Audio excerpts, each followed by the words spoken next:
Hai, saya lagi Syamsul Alam dari syamsulalam.net. Duh, nekan tombol recordnya kecepatan 1 detik ya. Nah, video keempat ya. Setelah kita kemarin atau di video sebelumnya kita ngomong tentang penyempurnaan ya kan ya, penyempurnaan sistem.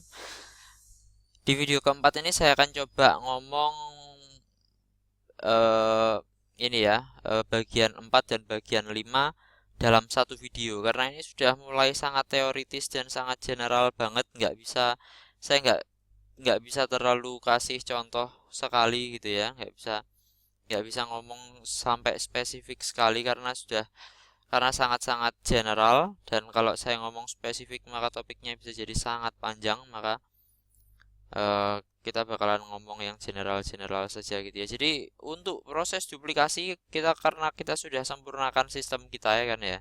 Karena kita sudah sempurnakan sistem kita, proses dalam duplikasi bisnis ini cuma sesimpel ini aja nih. Anda buka cabang ya. Anda buka cabang. Kemudian Anda uji sistem yang Anda sudah miliki dan sudah Anda sempurnakan. Dimana nanti itu bakalan ada dua hasil. Anda tunggu 1 tahun, entah bisnis dari cabang Anda sukses menerapkan sistem Anda, maka Anda bisa catat hal tersebut sebagai kesuksesan gitu ya. Dan kalau misal gagal ya, balik lagi ke poin ketiga, yaitu penyempurnaan. Jadi apapun yang membuat bisnis tersebut gagal atau tidak mendapatkan hasil sesuai yang Anda harapkan, Anda catat. Anda catat untuk nanti Anda jadikan sebagai masalah ya. Anda catat, Anda identifikasi sebagai masalah untuk nantinya Anda selesaikan, Anda sempurnakan sistem Anda. Jadi proses keempat ini ya cuma gitu doang gitu. Terus mungkin beberapa dari Anda ada yang tanya, lu kok cabang? Kenapa kok nggak waralaba? Kenapa kok nggak franchise? Kenapa kok nggak yang lain? Kenapa kok harus cabang?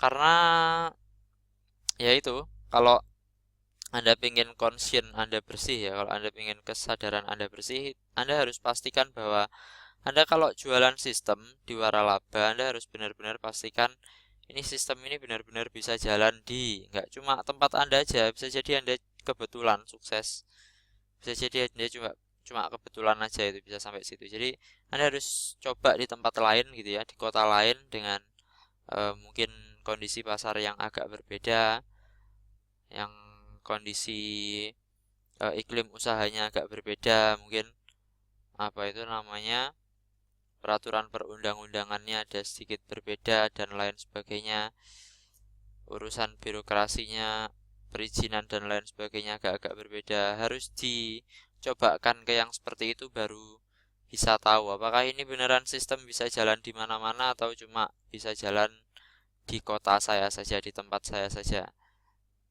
Apakah ini benar-benar bisa jalan berkali-kali atau cuma 1 kali aja alias kebetulan gitu ya.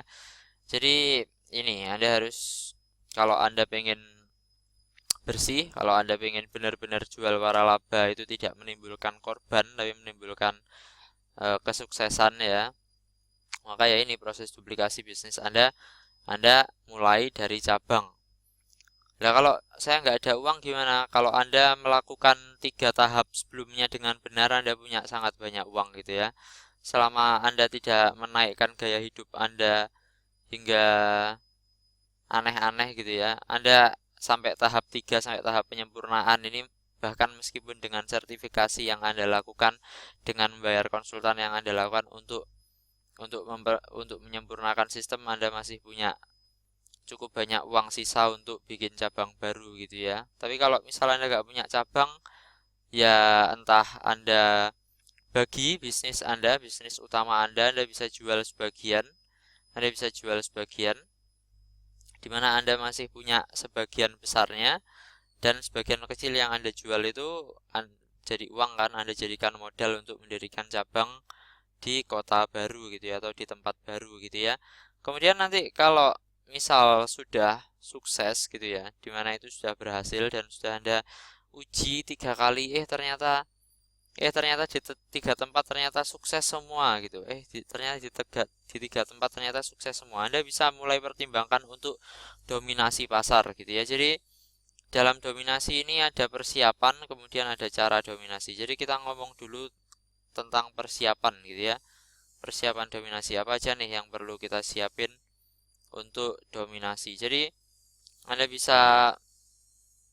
awal persiapan untuk dominasi ya hal-hal umum lah ya. Mungkin biasanya itu sertifikasi apapun yang ada, sertifikasi yang mungkin diperlukan gitu ya, untuk bisa memastikan bahwa ketika ini nanti dilebarkan ke katakan negara lain, di kota lain, gak bakalan ada masalah, berarti juga bakalan bagus untuk perusahaan Anda, jadi salah satu apa istilahnya, pembeda, jadi salah satu daya jual gitu ya, karena Anda sudah ikut sertifikasi ini misalnya, Anda sudah memenuhi standar mutu ini misalnya, dan lain sebagainya gitu ya. Terus juga mungkin izin dan paten yang perlu Anda perhatikan. Izin, misal kalau Anda bisnis di makanan gitu ya, khususnya ada banyak sekali izin. Anda misal di bisnis apapun pasti ada izin-izin yang menyertainya gitu ya. Nah, itu sekalian saja Anda selesaikan gitu ya. Apa yang kira-kira belum selesai Anda selesaikan. Izin, paten, kalau misal Anda megang merek tertentu yang mereknya ini Anda rasa bagus, Anda punya sistem tertentu, cara tertentu dalam proses Anda, proses otomatisasi proses Anda yang Anda rasa extraordinary gitu ya, Anda bisa lindungi dengan paten, maka Anda selesaikan di tahap persiapan ini.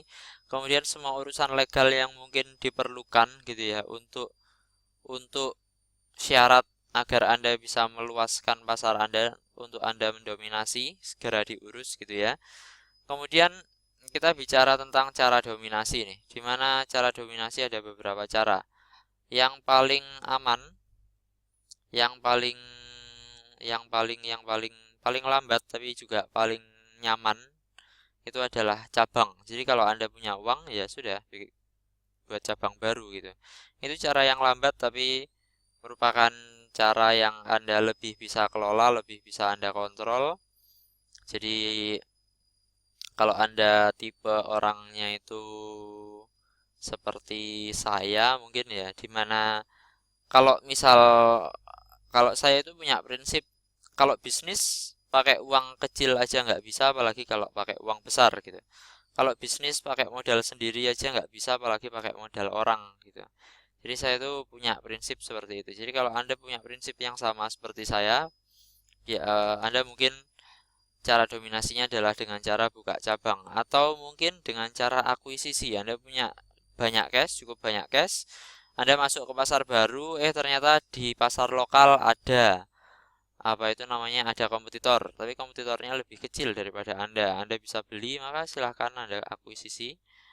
Atau misal Anda joint venture gitu ya, jadi di mana Anda masuk pasar baru, ternyata kompetitornya sudah cukup besar nih, kalau misal mau saingan bisa berat nih ya. Kalau Anda nggak bisa melawan dia ya, kalau gitu ya silahkan berkawan aja dengan dia gitu ya, jadi joint venture gitu ya. Atau Anda bisa waralaba dengan catatan sistem Anda sudah benar-benar sempurna gitu ya, dari 2 tahap sebelumnya, yaitu tahap 4 sama tahap 3 gitu ya. Maka Anda silahkan waralabakan gitu ya, urusi semua izin yang diperlukan untuk mewaralabakan bisnis Anda, dan silahkan waralabakan bisnis Anda gitu ya. Jadi